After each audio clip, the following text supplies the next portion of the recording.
nossa espécie, ela se evoluiu, e os outros primatas, cuidando da prole, e nessas espécies que mais cuidam da prole são as fêmeas. Elas são mais atentas aos filhotes, às expressões faciais, mais empáticas. Mais empáticas, elas têm uma capacidade maior de reagir aos sons, então elas identificam melhor o choro, elas têm uma capacidade de distinguir pequenas variações com mais confiabilidade do que os machos. Uhum. Porque não é porque a mulher ela foi feita para cuidar daquele... Não, é porque a espécie evoluiu assim. Isso é fato, sabe? Mas eu conheço a fulana que matou o filho, que não quer o filho. Meu Deus, na média esmagadora, as mulheres têm uma capacidade mais inata de cuidar da cria. Os mamíferos, de modo geral, né? Lembra de um exemplo que ele dá no livro de que os caçadores de elefantes selvagens, os elefantes que eles mais temiam não eram os elefantes machos grandalhões, os mais, não vou falar mais grandes, os maiores, os mais assustadores. Não. Sabe quais eram os elefantes que eles mais temiam? Quando eles capturavam um filhote, a mãe que vinha defender o filhote. O nível de violência da mãe do elefante filhote capturado pelo caçador, que vinha contra os caçadores, era muito mais exacerbado do que de um elefante maior do que ela. Por quê? Porque é meio que uma programação da espécie, né? Ver o seu filhote em apuros, ela vem igual o capeta, assim, né? Exato. Isso aí é um ponto bastante importante. Eu acho que o Deval ele não fala no livro, mas, por exemplo, o Dawkins ele discorre bem no Gênio Egoísta, que é sobre o investimento parental. E isso determina muita coisa. O próprio Robert Trivers, ele falava assim, não é sobre macho ou fêmea, é sobre investimento parental, porque nas espécies em que o macho investe mais, é o macho que cuida mais, o macho ele é mais seletivo, ele se preocupa mais com os recursos e tudo mais. Calhou que nas espécies dos seres humanos, o investimento ele é maior da fêmea, já parte do óvulo. O óvulo ele é milhões de vezes maior que o espermatozoide, né? E a mulher ela produz um óvulo em cada período fértil, né? O homem, a cada ejaculação, tem um monte de espermatozoide. Então, o investimento biológico já no início da mulher já é muito maior. E aí eu penso que a fêmea é quem tem que carregar essa cria por 9 meses na barriga. O investimento parental dela é muito maior. Então, naturalmente, a hora que nasce essa criança, a fêmea está muito mais disposta a lutar por essa cria. Afinal, ela teve que carregar... Saiu de dentro dela, né? Assim. Saiu de dentro dela, ela carregou por 9 meses, ela passou maus bocados. Pergunta para qualquer mulher como é que é a maternidade. Porque a maternidade na fotinha é bonita, mas a maternidade do dia a dia da mulher é outra história. Não, e hoje em dia tem pílula anticoncepcional também, né? Imagina numa época que você ficava engravidando, o Graciliano Ramos... Eu estava lendo um livro dele chamado Angústia, e no prefácio teve uma informação que me chocou. Ele tinha 15 irmãos. Depois eu vou até verificar isso. É século XIX, né?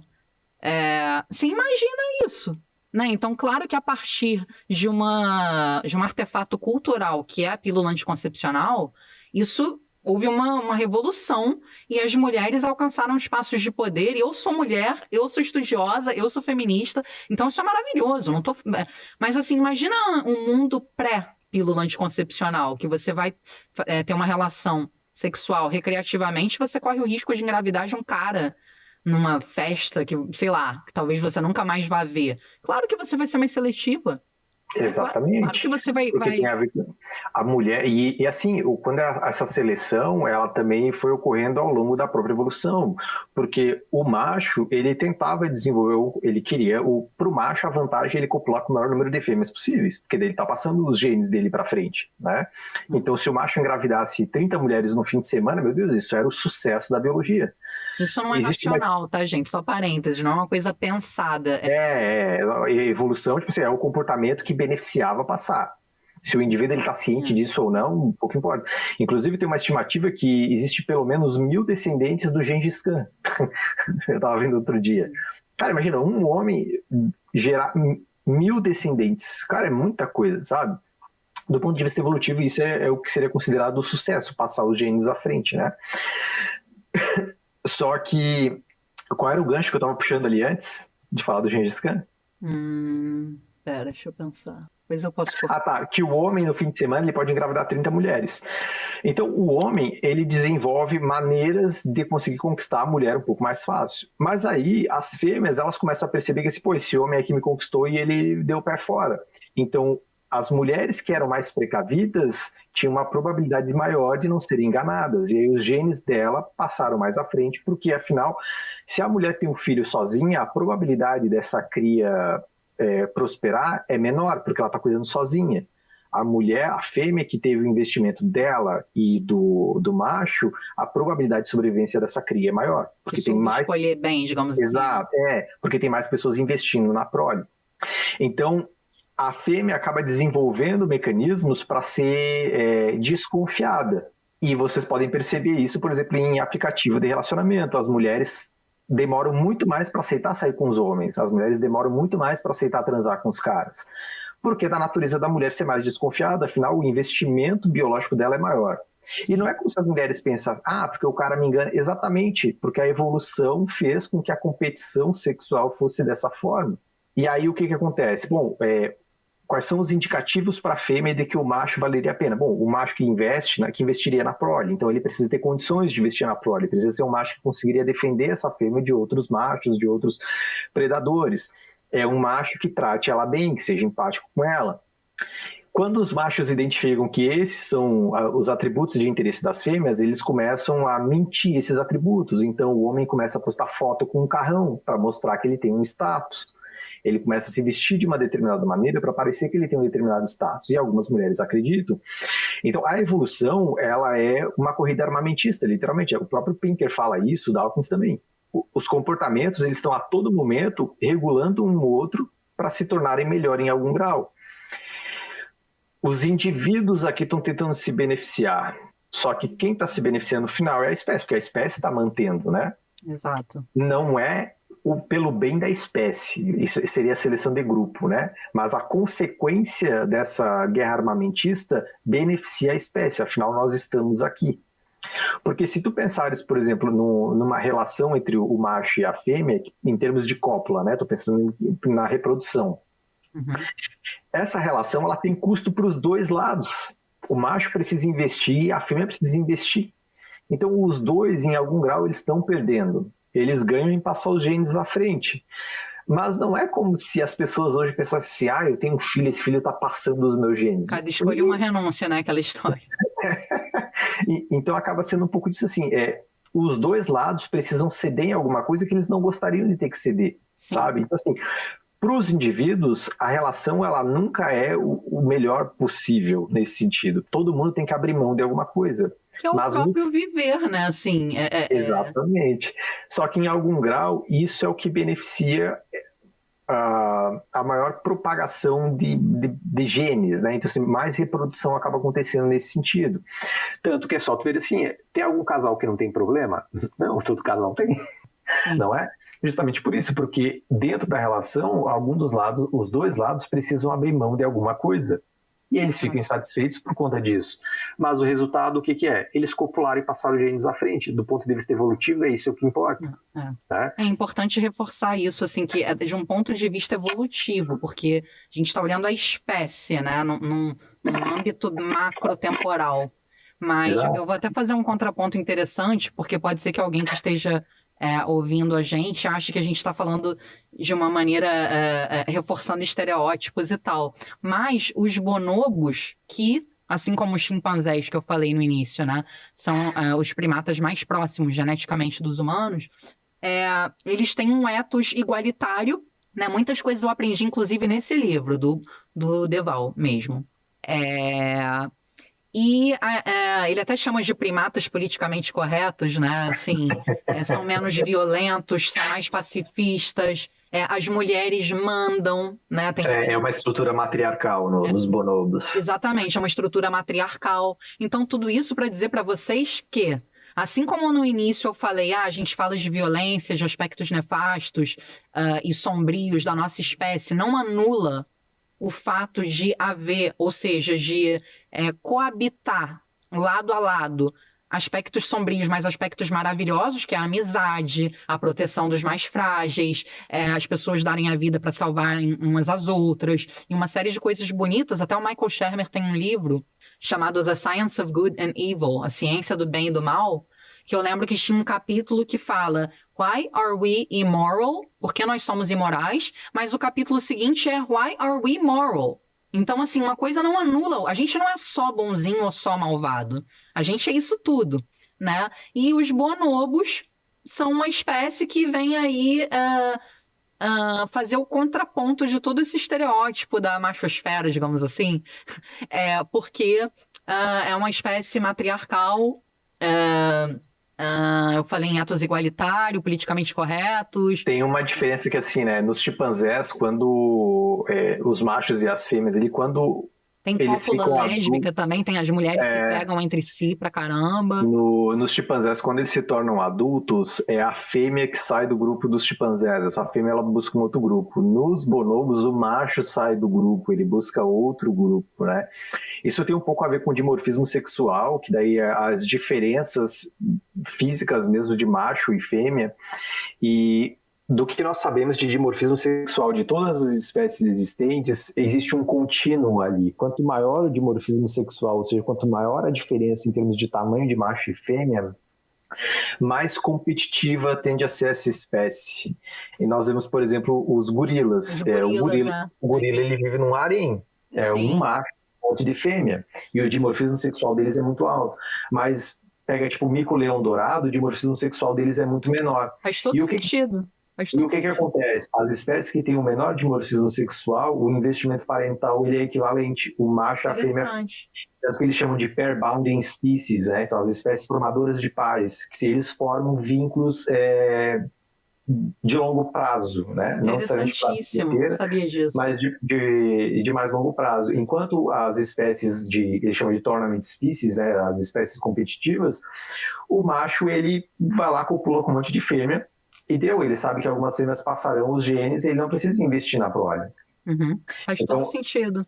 Quando nós olhamos na natureza, de acordo com o dimorfismo sexual, ele forma uma curva exata.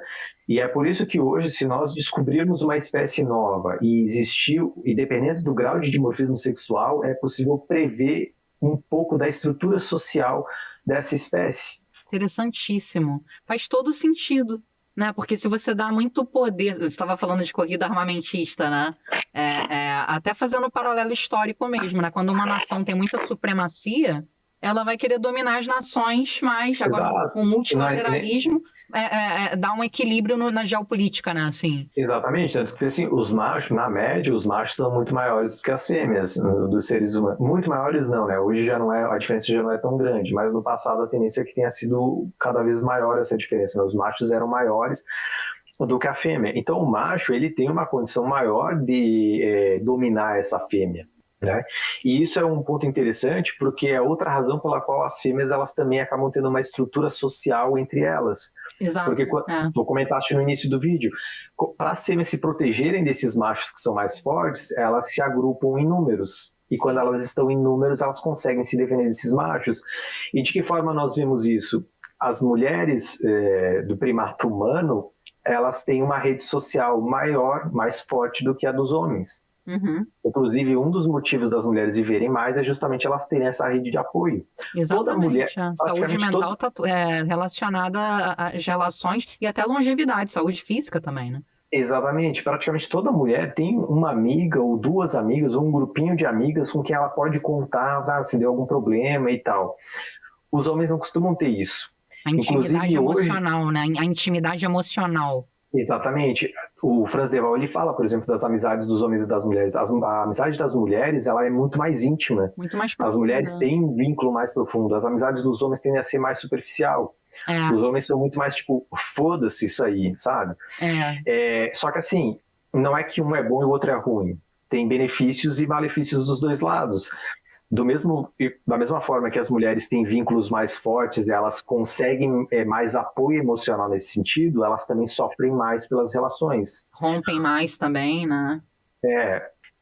Só que tem uma diferença no rompimento, mas nós podemos falar depois, né? Mas aí no caso do homem, que as relações são mais superficiais, O homem, ele é mais foda-se, ele não tem tanto problema com isso. Agora, ele não tem nenhum suporte emocional como a mulher tem. Inclusive, isso é uma das razões pelas quais os homens se beneficiam mais de relacionamentos na atualidade do que mulheres. Porque a mulher acaba se tornando o único vínculo emocional que o homem tem. Sim, e homens cometem mais suicídio, também tem essa estatística, né? Também tem isso. As mulheres tentam... Apesar das mulheres terem mais depressão, até... A princípio, as mulheres tentam em uma magnitude muito semelhante, mas os métodos dos homens são mais efetivos. O homem é, tipo, se enforcar, usar arma, coisa assim. Mais agressivo, a mulher é, tipo, cortar os punhos. Aí dá tempo dela ser socorrida, coisa assim, sabe? Tem essas diferenças também. Entendi. Só que é bastante interessante ver isso, assim, cara, até as amizades dos homens e das mulheres é diferente e é um aspecto evolutivo. Não é diferente, que... Ocorre muito comigo de um amigo homem vir se desabafar. Claro que tem todo o viés de ser psicólogo também e tal, mas de falar coisas íntimas que não fala para outros amigos, outros pares homens. Isso a vida inteira sempre aconteceu comigo. Eu falo com a minha psicóloga é mulher. E eu não sei se eu tivesse um psicólogo homem, eu falaria da mesma forma dos aspectos emocionais. Eu sou bastante aberto, eu falo das minhas coisas, eu não sou tão fechado assim, mas eu ainda sinto um grau de estranheza. Contar para algum amigo meu algum aspecto mais emocional, mais íntimo, soa diferente de quando eu conto para uma mulher, uma amiga mais íntima minha ou para minha psicóloga. Soa diferente, é estranho. Por mais que eu fale para os dois, eu sinto a receptividade ser diferente. Sim. É claro, daí aqui eu estou pegando um espectro muito pequeno, estou usando eu como um N de 1 aqui. Claro, é uma evidência anedótica, mas que é fortemente corroborada, né, pelos achados. Exatamente, para a maior parte dos homens isso acaba acontecendo assim, sabe? Então, as mulheres se interessam por pessoas, empatizam mais com o outro, né? O Franz de Waal, acho que o Franz de Waal ele fala, não sei se é no Diferentes ou é no Primata, que ele pergunta para as crianças na escola, tipo, se tu brigasse com teu amiguinho, quanto tempo tu ficaria sem falar com ele? Os meninos dizem, algumas horas, ou um dia, no máximo 2, assim. E tem menina que fala, uma quantidade significativamente maior de meninas acaba falando assim, eu ficaria a vida inteira sem falar. E ele conta o caso da Mamá e da Cuife, que são duas primatas, que a Mamá era a matriarca lá do centro de Yerkes, em que a Mamá apoiava um dos machos que queria subir que estava na hierarquia, e a Cuife apoiava um outro macho que competia com ele. E quando os dois estavam brigando, elas nunca estavam presentes. E ele presume que é porque elas não queriam entrar em desacordo, porque as fêmeas, quando desfazem amizades, é meio que para a vida toda que elas desfazem amizade. Elas são muito boas em apaziguar o conflito dos machos, mas entre elas não conseguem refazer esses vínculos. Isso é uma coisa muito interessante que ele mostra no vídeo, no livro. Eu tinha esquecido desse detalhe, mas de verdade, de fato,